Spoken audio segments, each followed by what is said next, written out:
ایک دن آنے والا ہے، ایک ایسا دن جب ہر روح تنہا کھڑی ہوگی، ایک ایسا دن جب قریبی سے قریبی رشتے ٹوٹ جائیں گے، ماں اپنے بچے سے بھاگے گی، دوست اپنے دوست سے منہ موڑ لے گا۔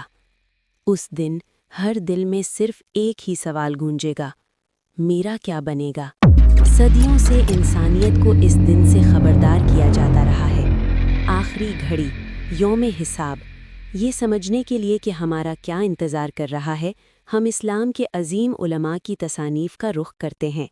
ان میں سب سے زیادہ معزز امام عماد الدین ابو الفدا اسماعیل بن عمر بن کثیر ہیں۔ 14ویں صدی میں پیدا ہونے والے امام ابن کثیر ایک ماہر مورخ اور قرآن کے عالم تھے۔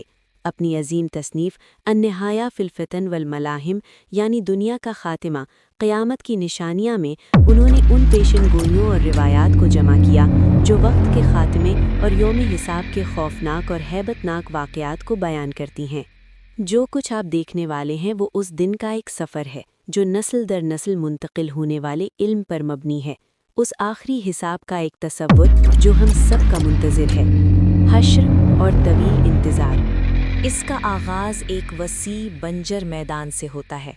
سورج بہت نیچے، ایسی گرمی کے ساتھ جل رہا ہوگا جو پہلے کبھی محسوس نہیں ہوئی۔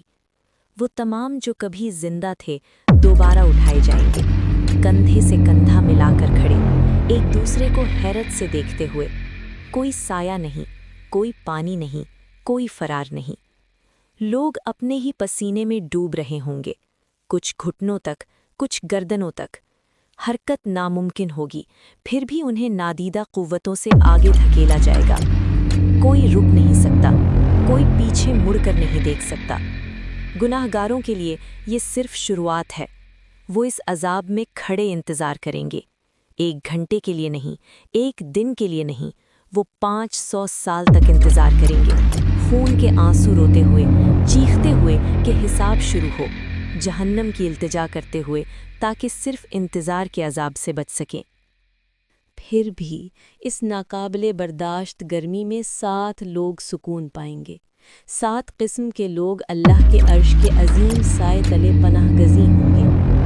عادل حکمران، وہ نوجوان جو عبادت میں پلا بڑھا ہو، وہ شخص جس کا دل مسجد سے جڑا ہو، وہ 2 لوگ جو اللہ کی خاطر ایک دوسرے سے محبت کرتے ہوں، وہ شخص جو گناہ کے موقع پر میں اللہ سے ڈرتا ہوں کہہ کر پیچھے ہٹ جائے، وہ شخص جو چھپا کر صدقہ کرے، اور وہ شخص جو تنہائی میں اللہ کو یاد کر کے روئے۔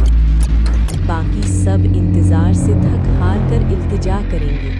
وہ آدم علیہ السلام کے پاس، نوح علیہ السلام کے پاس، ابراہیم علیہ السلام کے پاس، ان سے اللہ کے حضور سفارش کی درخواست کریں گے۔ لیکن ہر نبی یہی کہے گا، میرا رب آج اتنا غضبناک ہے جیسا پہلے کبھی نہیں تھا، میں سوال نہیں کر سکتا۔ آخرکار انسانیت آخری رسول حضرت محمد صلی اللہ علیہ وسلم کی طرف رجوع کرے گی۔ آپ فرمائیں گے، میں ہوں اس کام کے لیے۔ آپ سجدے میں گر جائیں گے اور اللہ آپ کو حمد کے وہ کلمات سکھائے گا جو پہلے کبھی نہیں کہے گئے۔ اللہ فرمائے گا، اے محمد اپنا سر اٹھاؤ، مانگو تمہیں دیا جائے گا، اور نبی سفارش کریں گے، جنت کے لیے نہیں بلکہ صرف اس طویل اذیت ناک انتظار کو ختم کرنے اور حساب شروع کرنے کے لیے۔ اس آیت میں ہمیں اس عظیم دن کی ہولناکیوں کا پتہ چلتا ہے جس کا سامنا ہمیں کرنا ہے۔ پناہ مانگیے اس دن کی ہولناکی سے اور حساب کی سختی سے، اور اپنے رب کی عبادت میں مصروف رہیے جب تک کہ وہ دن آ نہ پہنچے۔ پھر حساب شروع ہوگا۔